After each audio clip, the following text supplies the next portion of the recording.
नजर डालते हैं आज के विस्तारित समाचारों पर। आने वाले 2026 के विधानसभा चुनाव को लेकर कांग्रेस कार्यकर्ताओं ने डंका बजाई है। जाने माने सांसद तथा कांग्रेस के वरिष्ठ नेता गौरव गोगोई के मौजूदगी में बराक घाटी के तीनों जिले के कर्मियों की मौजूदगी में काटीगुड़ा क्षेत्र में सभा आयोजित किया गया। करीब 15,000 कांग्रेस के समर्थकों ने इस सभा में योगदान दिया। सभा में गौरव गोगोई ने मुख्यमंत्री हिमंत बिश्व शर्मा के ऊपर बराक घाटी में सिंडिकेट राज बजाए जाने का आरोप लगाया है। कई क्षेत्र में कार्बी आंगलोंग तथा कई इलाके में कई गैर जिम्मेदाराना गतिविधियों को अंजाम दिए जाने का भी आरोप लगाया है। कई पहलुओं को लेकर उन्होंने इस दिन मुख्यमंत्री हिमंत बिश्व शर्मा के खिलाफ कई आरोप लगाए और सभी स्तर के कांग्रेस कार्यकर्ताओं को अपने अपने इलाके में पूरी तरह सुरक्षा के साथ कार्य किए जाने के साथ साथ मतदान किए जाने का भी अपील किया। आने वाले दिनों में एक बार फिर से कांग्रेस सरकार बनाए जाने के क्षेत्र में सभी स्तर के लोगों को एक मंच पर जुटने के लिए मंत्री गौरव गोगोई ने लोगों को प्रेरित किया। कार्यक्रम में कांग्रेस के कछार, करीमगंज, हालाकांड जिले के वरिष्ठ कार्यकर्ता, नेता, भूतपूर्व मंत्री, विधायक व दूसरे हस्तीगण भी मौजूद थे। सरफरोशी की तमन्ना अब हमारे दिल में है। देखना है जोर कितना बाजुए कातिल में है। वो लोग पूरा परेशान करेंगे, पूरी लड़ाई लड़ेंगे।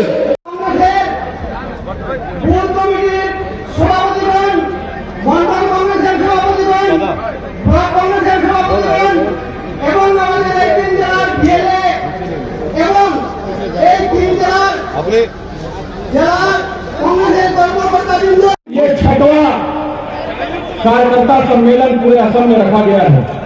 मैं मंच पर उपस्थित इस कार्यक्रम में हम सब के बीच में झारखंड से चलकर आए सीनियर ऑब्जर्वर के रूप में लगातार हर जोनल मीटिंग में, हर कांग्रेस के कार्यकर्ताओं के सम्मेलन में बेबाकी से अपनी बात रखने वाले जांबाज एक आदिवासी नेता, आदरणीय बहुत ही सम्मानित वरिष्ठ नेता बंधु तिर्की जी, धन्यवाद। जो मंच के उस पार हमारे साथी बैठे हैं, जो 10 बजे से लगातार कांग्रेस के नेताओं को देखने के लिए, इनको सुनने के लिए बैठे हैं, मैं इस मंच के माध्यम से आप सबके नमस्कार करता हूँ। आप सबका बहुत बहुत धन्यवाद। पहले लाइन में हमारे पत्रकार साथी बैठे हैं, उनका भी बहुत बहुत धन्यवाद। साथियों, 2026 के चुनाव में किस प्रकार से कांग्रेस पार्टी को इस लड़ाई को लड़ना है, लड़ाई में जाने से पहले, किसी काम की शुरुआत करने से पहले, किसी चीजों को चालू करने से पहले अपने परिवार में बात करता है, पहले अपने लोगों के साथ बात करता है। इसलिए कांग्रेस पार्टी ने ये कांग्रेस पार्टी का सम्मेलन रखा है। आज आपके बीच में हमारे साथी कहेंगे कांग्रेस क्यों लड़ाई लड़ना चाहती है, क्यों भारतीय जनता पार्टी की सरकार को यहां से भगाना है, क्यों कांग्रेस पार्टी इस प्रदेश के लोगों की, इस प्रदेश के हक और अधिकार की लड़ाई को लड़ना चाहती है। जब कांग्रेस पार्टी की सरकार थी, तरुण गोगोई जी मुख्यमंत्री थे, सिद्धेश्वर शेखे जी मुख्यमंत्री थे और जितने राइजे सब कथा जाने मुख्यमंत्री मुख चिनी पा ना। मैं मुख्यमंत्री दरे भयकर নহয় যে অলপ এই অভিযোগ দিলে মই দল বাগৰি দিনত সব এতিয়া কিবা এটা অভিযোগ আহে, আশু এৰিব, কংগ্ৰেছ এৰিব, পৰৱৰ্তীত বিজেপি এৰিব। তো হিমন্ত বিশ্ব শৰ্মা ডাঙৰীয়া অসমৰ ৰাইজক চিনি পোৱা নাই, অসমৰ ৰাইজক যে বিবেক আছে সেইখিনি কথা তেওঁ চিনি পোৱা নাই। আৰু মোৰ যে আদৰ্শমত তৰুণ গগৈদেৱৰ পৰা শিকি আহিছোঁ সেইখিনিও কথা চিনি পোৱা নাই।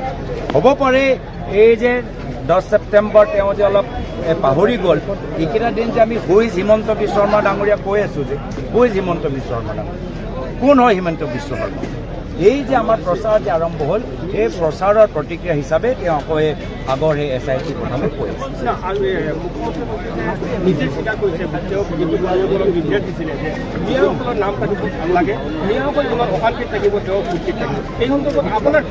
মই কৈছিলোঁ তেওঁ চোৰ ডকাইতৰ দল, তেওঁ হিন্দু মানুহৰ গৰু চুৰি কৰিছে নে নাই কৰা? তেওঁ বড়ো, ৰাভা, কাৰ্বিসকলৰ মাটি চুৰি কৰিছে নে নাই কৰা? কৰিছে। তেওঁ বঙালী মানুহৰ মাটি চুৰি কৰিছে নে নাই কৰা? বঙালী মানুহক তেওঁ মাটি দিয়া নাই। তেওঁ আদিবাসী শ্ৰমিকসকলৰ পানী চুৰি কৰিছে নে নাই কৰা? তেওঁ ধেমাজি তেওঁ দুখীয়া মানুহৰ চাউল চুৰি কৰিছে নে নাই কৰা? তো এই চোৰ আৰু ডকাইতৰ দলৰ ভিতৰতো এইবোৰ চব কাম হ'বই। কিন্তু এইবাৰ অসমৰ ৰাইজে এই চোৰ পুলিচ দৰে এই চোৰসকলক ধৰিব আৰু অসমৰ ৰাইজৰ লগত অচিৰ দৰে কংগ্ৰেছ দলৰ ভূমিকা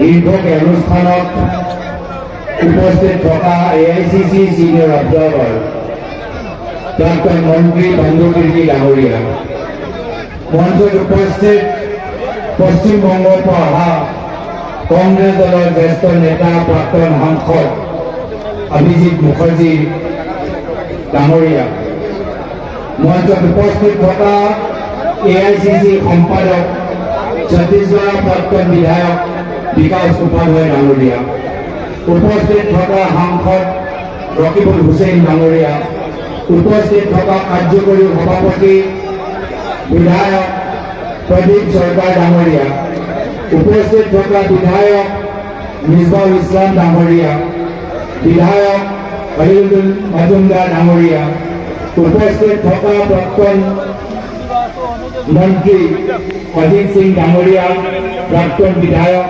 মহিলাল গোৱালা ডাঙৰীয়া, প্ৰাক্তন বিধায়ক আবু সালেহ নিজামুদ্দিন ডাঙৰীয়া, প্ৰাক্তন বিধায়ক কাৰ্তিক সিনহা ডাঙৰীয়া, মঞ্চত উপস্থিত থকা আমাৰ প্ৰদেশ কংগ্ৰেছৰ পলিটিকেল এফেয়াৰ্ছ কমিটিৰ সদস্য অৰুণ দত্ত মজুমদাৰ ডাঙৰীয়া, মঞ্চত উপস্থিত থকা আমাৰ প্ৰদেশ কংগ্ৰেছৰ উপ সভাপতি প্ৰাক্তন বিধায়ক ৰাজু সাহু ডাঙৰীয়া, প্ৰাক্তন বিধায়ক অনিমল লস্কৰ ডাঙৰীয়া, ইয়াত উপস্থিত থকা যুৱ কংগ্ৰেছৰ সভাপতি জুবেৰ আনন্দ ডাঙৰীয়া আৰু অল ইণ্ডিয়া যুৱ কংগ্ৰেছৰ অসমৰ ইনচাৰ্জ মৃত্যুঞ্জয় যাদৱ ডাঙৰীয়া আৰু মঞ্চত উপস্থিত থকা আমাৰ প্ৰদেশ কংগ্ৰেছৰ সাধাৰণ সম্পাদক গৌৰৱ গগৈ ডাঙৰীয়া যোৱাৰ লগে লগে হাজাৰ হাজাৰ মানুহ আহিছে।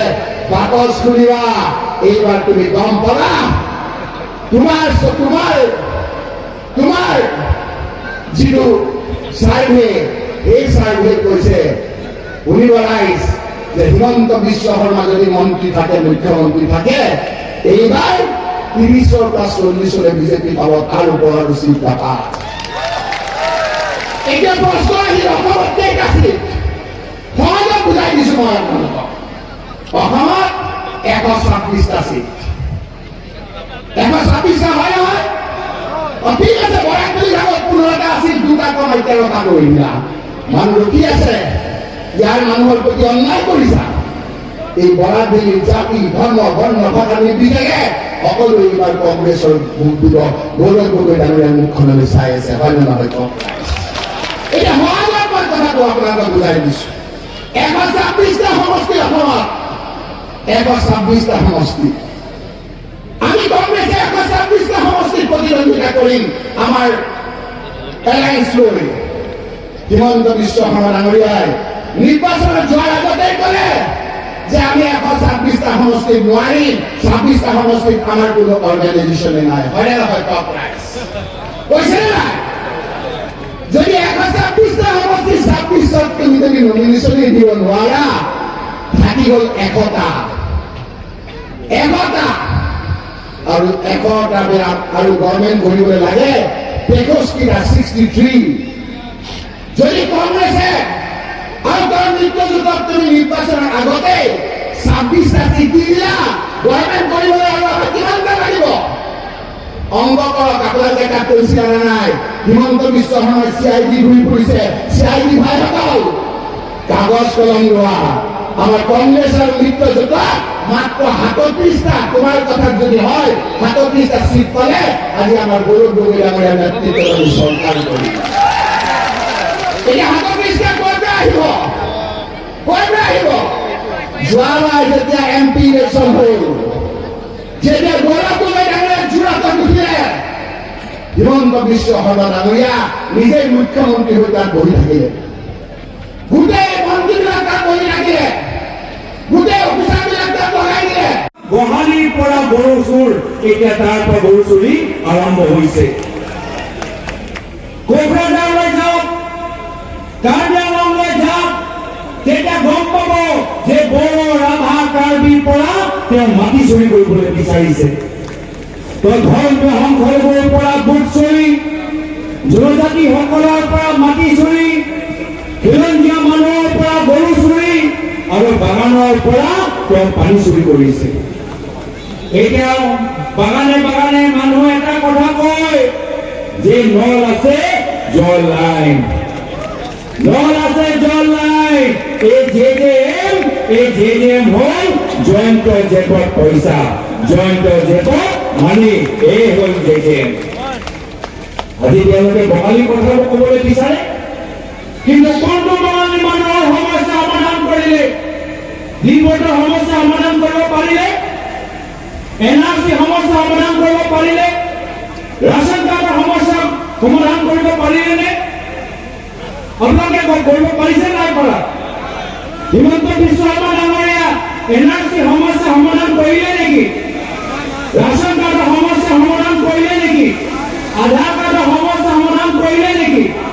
আজি চাওক, সেইকাৰণে যোৱা বিটিআৰ নিৰ্বাচনত খবৰত কোকৰাঝাৰৰ বঙালী মানুহে বিজেপিক ভোট দিয়া নাই, তেওঁলোকে হিমন্ত বিশ্ব শৰ্মা ডাঙৰীয়াক ভাল নাপায়। এতিয়া আমাৰ অসমৰ বঙালী মানুহ এতিয়া তেওঁলোকৰ নাগৰিকত্ব প্ৰয়োগ কৰিবলৈ বিচাৰিছে হিমন্ত বিশ্ব শৰ্মা ডাঙৰীয়া। আমাৰ অসমৰ বঙালী মানুহ নিজকে ভাৰতীয় নাগৰিক হিচাপে পৰিচয় দিয়ে, কিন্তু যেতিয়াৰ পৰা হিমন্ত বিশ্ব শৰ্মা ডাঙৰীয়া অসমৰ মুখ্যমন্ত্ৰী হৈছে, তেতিয়াৰ পৰা অসমৰ বঙালী মানুহ এতিয়া নিজকে ভাৰতীয় নাগৰিক নহয়, নিজকে বাংলাদেশী মানুহ প্ৰমাণ দিবলৈ গৈছে। কিমান লজ্জাজনক কথা যে বছৰে বছৰে ধৰি বংশে বংশে আমাৰ অসমৰ বঙালী মানুহবোৰ ইয়াতে আছে, অসমৰ আমাৰ ভিতৰত থাকি আজি তেওঁলোকে গোটেই নিজৰ ঘৰখন আজি থিয় কৰিছে, ল'ৰা ছোৱালীক পঢ়াইছে, অসমীয়া ভাষা শিকিছে আৰু নিজৰ বঙালী অস্তিত্ব তেওঁলোকে ধৰি ৰাখিছে। তথাপিও এইসকলক আজি হিমন্ত বিশ্ব শৰ্মা ডাঙৰীয়া বাংলাদেশী এটা টেগ লগাবলৈ বিচাৰিছে। এই হ'ল বিজেপি দল। তেওঁলোকে বাংলা ভাষা বুজি নাপায়, তেওঁলোকে বাংলাদেশ বুজি নাপায়। সেইদিনা কৰিমগঞ্জত এজন ব্যক্তিয়ে আমাৰ সোণাৰ বাংলা গীত গালে, কিন্তু এই বিজেপি দল তেওঁলোকে ৰবীন্দ্ৰনাথ কবি ৰবীন্দ্ৰনাথ ঠাকুৰৰ ইতিহাস নাজানে। যিয়ে আমাৰ সোণাৰ বাংলা শুনিলে ক'লে এয়া হ'ল বাংলাদেশী। পাহৰি গ'ল আমাৰ কবি ৰবীন্দ্ৰনাথ ঠাকুৰ, যেতিয়া বঙালৰ পাৰ্টিশ্যন হৈছিল, যেতিয়া বঙালৰ বিভাজন হৈছিল, বঙালৰ জাতীয়বাদী চিন্তাধাৰা লৈ আমাৰ সোণাৰ বাংলা ৰবীন্দ্ৰনাথ ঠাকুৰে লিখিছিল।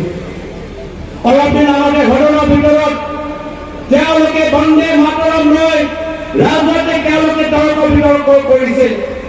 প্ৰধানমন্ত্ৰী মোদী ডাঙৰীয়া ঘটনাৰ ভিতৰত থিয় হৈ এনেকৈ বুজাবলৈ বিচাৰে যে বন্দে মাতৰম বিজেপি দলৰ সৃষ্টি, বন্দে মাতৰম হ'ল বিজেপি দলৰ সম্পত্তি। কিন্তু এবাৰে তেওঁ নকলে যে কবি ৰবীন্দ্ৰনাথ ঠাকুৰে যেতিয়া প্ৰথমবাৰ বাবে বন্দে মাতৰম গাইছিল, এয়া কংগ্ৰেছ দলৰ অধিৱেশনত তেখেতে গাইছিল। এই কংগ্ৰেছ দলৰ অধিৱেশনত গাইছিল। আৰু বন্দে মাতৰমৰ এই গীতৰ উদ্দেশ্য কি আছিল? যে স্বাধীনতা সংগ্ৰামৰ সময়ত ব্ৰিটিছৰ বিৰুদ্ধে যেতিয়া ব্ৰিটিছে আমাৰ স্বাধীনতা সংগ্ৰামীৰ ওপৰত গুলীচালনা কৰে, লাঠিচালনা কৰে, এই সময়ত আমাৰ ভাৰতীয় স্বাধীনতা সংগ্ৰামীসকলে বন্দে মাতৰম